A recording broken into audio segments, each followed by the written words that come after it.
everyone, welcome back to my channel. If you're new here, I'm Suchitra and today I'm going to give you the most no-nonsense advice on how to become the most badass leader at work. Today I'm going to be breaking down this one book which completely changed my perspective on leadership and how I manage relationships at work. And the book's name is Radical Candor by Kim Scott. Now, leadership isn't about giving orders or checking off tasks. It's about building trusting relationships with your employees, and that's what this book teaches us. And the best part is, this is not your average book which gives you fluffy theories. It's packed with actionable advices which you can use immediately to become a better leader. In this video, I'm going to be breaking down each chapter for you, and that means by the end of this video, you're going to be having a blueprint on how to become a caring, effective, and a strategic leader. So make sure that you're with me till the end because we have got some exciting stuff to cover. Let's start with chapter number 1, where Kim Scott introduces the entire concept of radical candor. Radical candor is that sweet spot between caring personally and challenging directly. The idea is simple but powerful.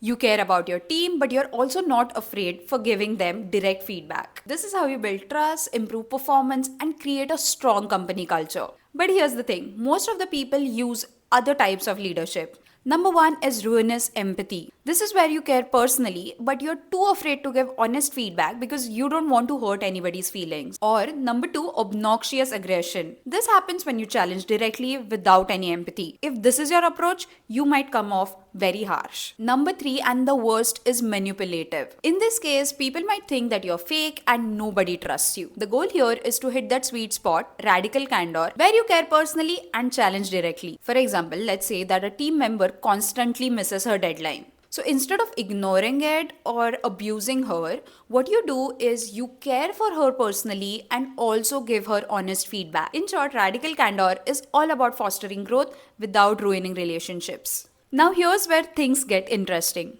Caring personally just doesn't mean about asking your teammates their weekend plans. Though that's a good start. It's about seeing your team members as human beings and not just cogs in a machine. You've got to show up for them on a personal level. Kim Scott recalls her time at Google, where small gestures like asking your team members when their birthday is or how their family is doing made a huge difference in building trust. These personal connections were something that really helped people to understand that they are valued. It's about understanding the whole person. Imagine your colleague is going through a tough personal issue like a sick relative. Instead of pushing them to work harder, radical candor would have you check in, understand their problems, and offer them support. This way, they feel that they are cared and they are still held accountable. Okay, but here's the catch.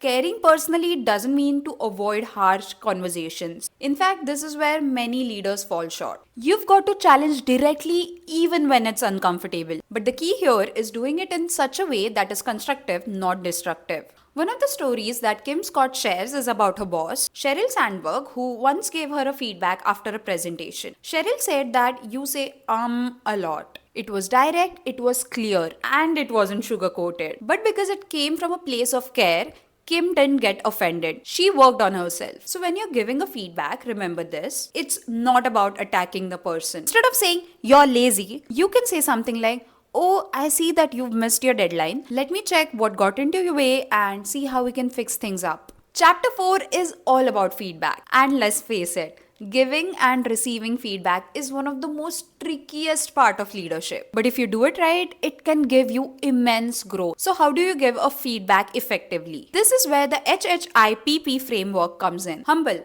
Approach the conversation with humility. Helpful. Focus on helping the other person improve. Immediate.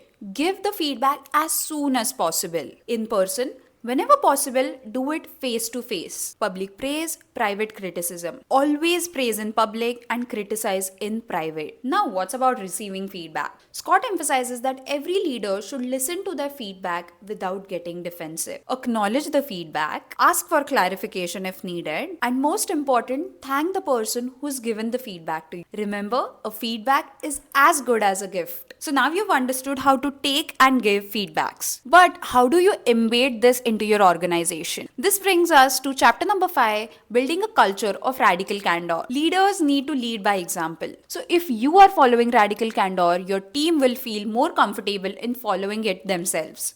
You can implement practices like guidance meetings where you openly discuss feedback and growth. Also, you need to be sharing your own stories of failure and learnings. It shows that feedback is not only for the team but the entire organization. For example, you can implement sudden meetings in every week where people are gathering to discuss what went well and what didn't. This helps create an environment where everyone feels empowered to understand what went well and what didn't and where to make improvements. And let's be clear, applying radical candor isn't always easy. Stress, pressure, or even a tough situation can make the best of the leaders slip. In chapter 6, Kim Scott tells us to be self-aware. Imagine that you're working for like 16 hours per day, but a team member makes a small mistake. You snap at them.